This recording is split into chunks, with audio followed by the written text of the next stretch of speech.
Hi, Jason. How are you?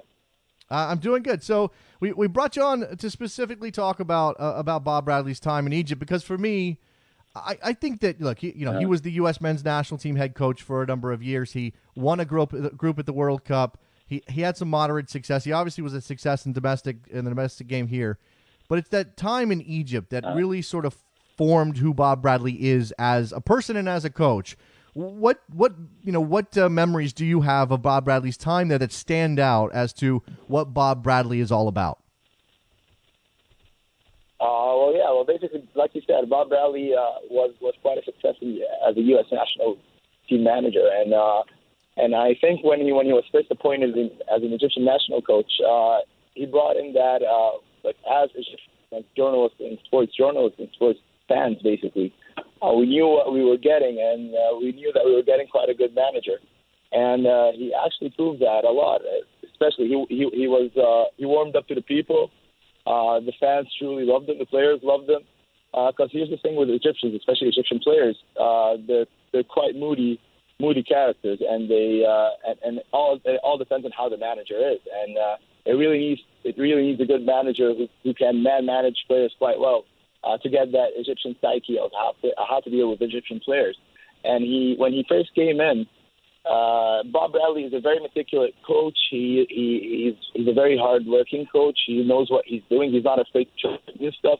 And when he was brought in, he brought that mentality, that winning mentality, that belief to the players playing in the Egyptian national team. And automatically, the fans and the players sense that. He's a down-to-earth coach. He's not on a high pedestal. He goes in and walks in the streets with the people. He's hands-on with the players, and automatically the players warmed up to him. And that was one of the main, let's say, positive things that kicked off his career as an Egyptian national coach.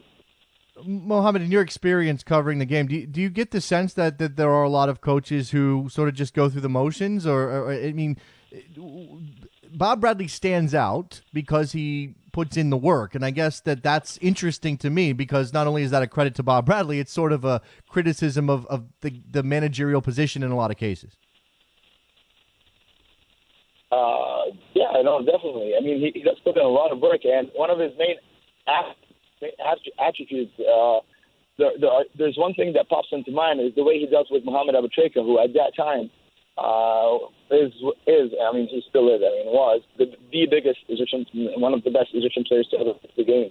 And the way he dealt with him, he didn't initially kick him out off in the team as a regular starter, but he told him what he expected from him. And the way Mohamed Abou Trika dealt with that was very professional. And I think that made quite a difference. He also gave a lot of starts to lots of players like Mohamed Salah, El-Neni, and a lot of those young players that make up the core of the Egyptian national team right now.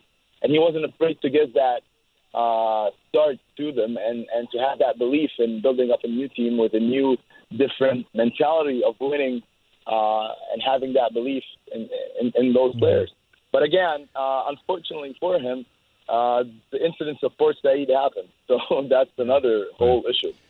Sure, Portsaid sort of, that's the major event of Bob's tenure at the head of the Egyptian national team. I mean, the event that affected the state of the team the most, certainly the state of football and the country, and we know there are much bigger issues. And again, I think that's one of the things that came out of that period, Mohamed, is that Bob Bradley, I don't know that everybody would have said, okay, that's enough, and I'm going to leave now, but Bob Bradley didn't leave, and I think that has brought him a lot of goodwill, not just in Egypt, but across, I think, world football. Yeah, definitely. I mean, that's one of the main things. I mean, like you said, any manager who would have came who's not an Egyptian, and Portsaid, basically, just a quick recap of what Portsaid was basically one of the biggest stadium disasters ever to grace the game. With over 70 people murdered during that time, or killed during those unfortunate times. And at that time, the whole Egyptian league was stopped, was stalled. You didn't have regular games. Players were not training with their teams. They had no game time. So it was all down to Bob Bradley getting those players together.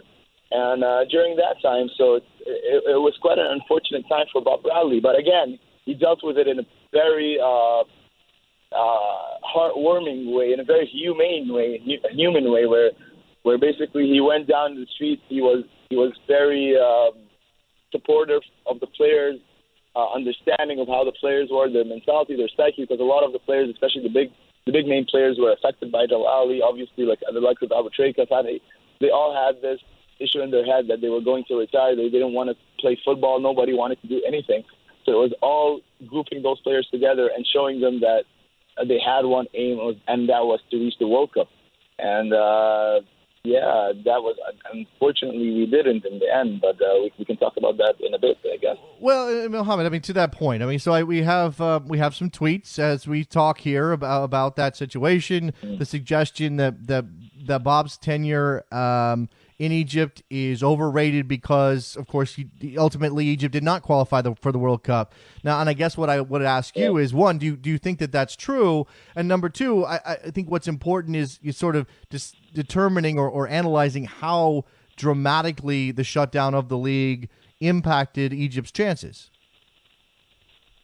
All right. So first of all, regarding the Egypt's chances due to the stalling and the stopping of the league, obviously that's from a technical point of view. I think this is absolutely correct because players don't have enough game time; they're just training.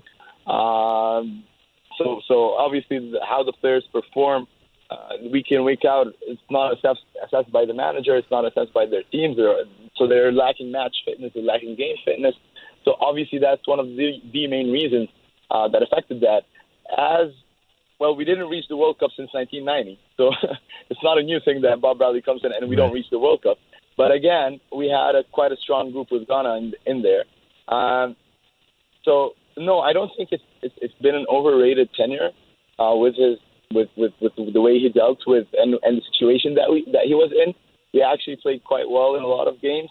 I think the only mistake, and unfortunately for him, was that Ghana game in Ghana, where we lost by 6 goals, and that was the breaking point where a lot of Egyptian fans, regardless of whatever he did during the past couple of years, like since 2012, when he first came in during the Portsaid incident, where they warmed up to him and where they were fully supporting him. But tactically during that game, and a lot of the players were not on that form, but we were absolutely thrashed during that game. And accordingly, a lot of the players, a lot of the fans, a lot of the pundits, they turned against Bob Bradley because of the way he handled that game.